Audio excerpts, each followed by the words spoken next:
Friends welcome to my channel. आज की जेसब भिडियोते आमी देखाচ্ছি সেগুলো হলো গুলগুলির যে মুখে ভাত হবে রিসেন্টলি সেগুলোর কিছু বাসন মা আর রূপা পিসি কিনতে গেছিলো খিদিরপুরে।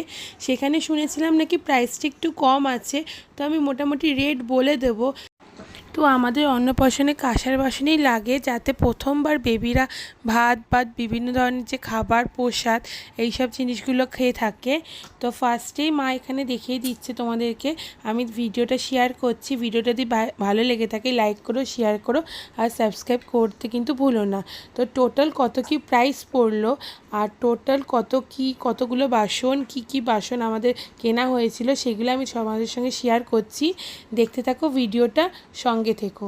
তো ফার্স্টেই দেখে নাও, এখানে মা অনেকগুলো বাসন বার করছিল। যখন ওইখান থেকে দেখেছিলাম ফটোতে বিশাল বড় বড় লাগছিল। আর এখানেই বলে দিচ্ছি প্রথমে যে দু ধরনের এখানে কাঁসার বাসন, ওরাই দোকানদারই বলছিল যে একটা প্রাইস বেশি 1650 পার কেজি, আর একটা দোকানে দেখেছিল 1750 পার কেজি, যেটা হচ্ছে পুরোপুরি পিওর কাঁসার, যেটা হচ্ছে এই থালাটা কেনা হয়েছিল পুরো পিওর কাঁসার, যেটাতে গুলগুলি বড় হলেও ভাত খেতে পারবে আর এই মুখে ভাতের দিন ওটাতে ভাত খাবে।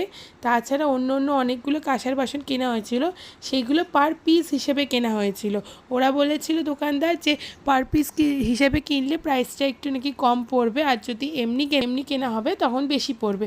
তো কেজি দরে যখন হয়েছিল এই থালাটা পড়েছিল 1000-এর কাছে। ভালো কোয়ালিটির ছিল কাঁসাটা, আর যে বাটিগুলো ছিল সেগুলো পার পিস বলেছিল 90 রুপিস করে। দুখানা বাটি কেনা হয়েছিল।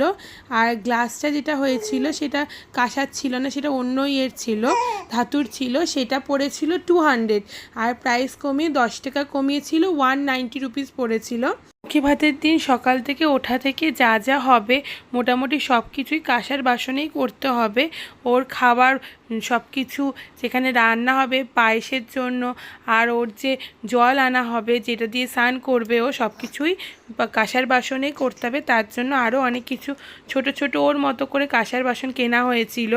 তো এখানে তোমরা দেখতে পাচ্ছ পুরো প্লেটটা মা ডেকোরেট করে দিয়েছে যে কি কেনা হয়েছে, এইগুলো দিয়ে সব কিছু হবে। এরপরে মা দেখাবে আরও অনেক কিছু, যে পায়েসের জন্য হাঁড়ি, পায়েসের জন্য যে হাতা, আর যে ছোট কলসি কেনা হয়েছিল যেটা গুলগুলি স্নানের জন্য খুবই দরকার ছিল ওই দিন। নতুন আসলে বাড়িতে ছিল, কিন্তু নতুন না হলে ভালো লাগবে না, নতুন জিনিসেও স্নান করবে, ওর জন্য মা এক্সট্রা করে নিয়ে এলো আবার আর একটা করে। চলো সঙ্গে থাকো, দেখো মা ওপেন করে দেখাচ্ছে। আর সবাই জানিও কেমন হয়েছে বাসনগুলো, আর আমি প্রাইসগুলো বলছি, সবাই জানিও যে আমাদের লস হয়ে গেছে না অন্য কোথাও এর থেকেও কম দামে পাওয়া যায়, সেগুলো একটু কাইন্ডলি জানিও। তাহলে পরে যদি কোনো দিন কিনি তখন তাহলে বুঝতে পারবো যে কোথায় গেলে প্রাইসটা কম হবে। এইটা হলো ছোট্ট কলসি, যেটা নিয়ে গুলগুলির জন্য জল আনতে যাবে মা বা আমি কেউ একজন যাব। তো সেইটা দিয়ে ও গুলগুলি স্নান করবে ওই দিন। খুবই মিষ্টি দেখতে, খুবই সুন্দর, খুব ছোট না কিন্তু দেখে মনে হচ্ছে না খুবই ছোট, মোটামুটি হাতের সাইজে হবে। দেখে নাও, দেখলে বুঝতে পারবে। আর এই যে হাঁড়িটা একটু বড়ই আনা হয়েছে, যেহেতু পায়েসটা অনেকটা হবে, সবাইকে দেওয়া হবে সেই পায়েসটা। আর ওই পায়েসটাই গুলগুলি ফার্স্ট মুখে দেবে। তো এটা হচ্ছে আমাদের এখানকার নিয়ম, জানি না কার কী নিয়ম আছে, অনেকেরই বিভিন্ন ধরনের নিয়ম থাকে। তো সঙ্গে থাকো, দেখো। এছাড়া দেখবে এর সঙ্গে একটা চামচও কিনেছিল, ওইটা হচ্ছে হাতা, যেটা 950 টাকার মতো পড়েছিল। আর যে কলসিটা ছিল সেটা হচ্ছে 550 না 650 টাকা পড়েছিল।